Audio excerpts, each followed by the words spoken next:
Hey everybody, on today's episode of PDubs Arcade Loft, we're going to summarize all the breaking news we found out from Evercade during their interview last night on the Super GameRoom Dudes, right after this.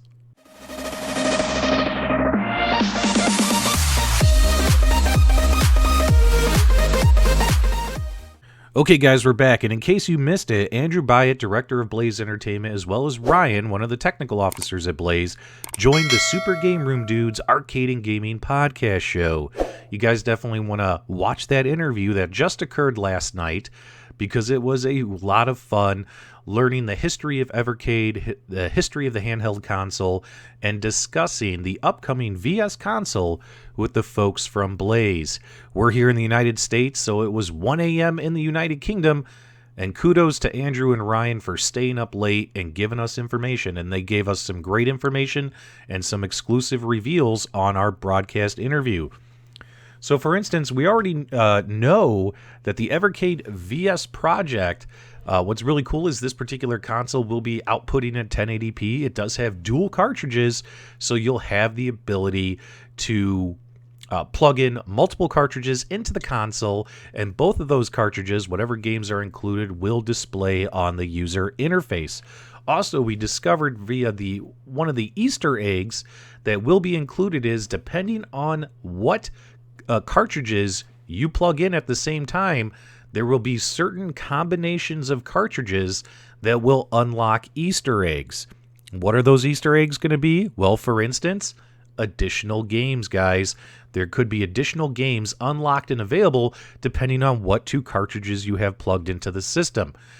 Obviously, Blaze is going to leave it up to the community to discover these Easter eggs, and that's pretty exciting. We got to hear about the reasons why they went from handheld to console and how this is an exciting new venture for Blaze Entertainment. We also found out that when it comes to processing power, this thing is going to have that Rockchip 3328, which means this thing will have the ability to run 32-bit games easily, as well as the ability, it does have enough processing power to run PlayStation and Dreamcast capable type games.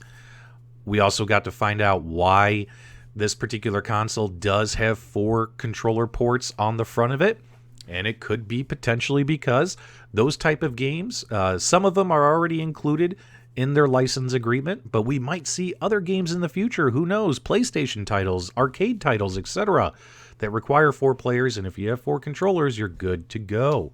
When it comes to third-party controller support, this particular console will be compatible with the 8-bit DOE wireless dongles. So if you wanted to get a wireless controller compatible with this thing, well, right out of the box, if you have an 8-bit DOE, which I know a lot of us do in the retro gaming world, those wireless dongles will be compatible with this particular device.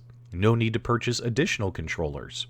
Also, this product, the pre-orders and stuff are going to go live on May 28th, and before that May 28th date, Evercade is going to announce the details on 5 new cartridges, what those games are, and what games are included. This thing has a revamped user interface, which is pretty modern and hip looking, but we also found out that the user interface on the VS, we're going to see a similar user interface update, a firmware update pushed out for the handheld devices, which means those handheld devices will have a similar, if not exact, user interface coming down the road to what's already included on the Evercade VS. And some of the features included will be the ability to add scan lines and pixel perfect and change the filtering effects to whatever makes you feel more comfortable to play as an owner. And of course, one of the biggest announcements was we asked them about the purple clamshell, and sure enough, we confirmed the purple clamshells restarting at number 1 will be arcade carts. So arcade games, officially licensed arcade games and cartridges, are confirmed and will be released for the Evercade platform. We don't know exactly what games are going to be and what licenses they've secured, but we have a pretty good feeling that some, if not all, of these 5 carts that Evercade will be announcing details on before May 28th will include arcade games. So that's very exciting for someone from my channel who is obsessed with arcade games and looking forward to playing those on this console. Not only that, Evercade confirmed that they are going to continue to pursue, especially on the VS, more modern retro and indie games that are available out there in the world. So that's really exciting to see. Because of the processing power of this console, we might see some pretty cool what you call modern retro games added in future carts down the road. All in all, when it comes to the Evercade VS, there's a lot of great information out there. This was a fantastic interview. I encourage you to watch the entire interview, but I think that's a pretty good summary as well to give you all the quick points and breaking news. If you guys enjoyed the update, do me a favor, give me a thumbs up on the way out. Consider subscribing to support the channel. And as always, guys, we appreciate it when you hang out upstairs with us.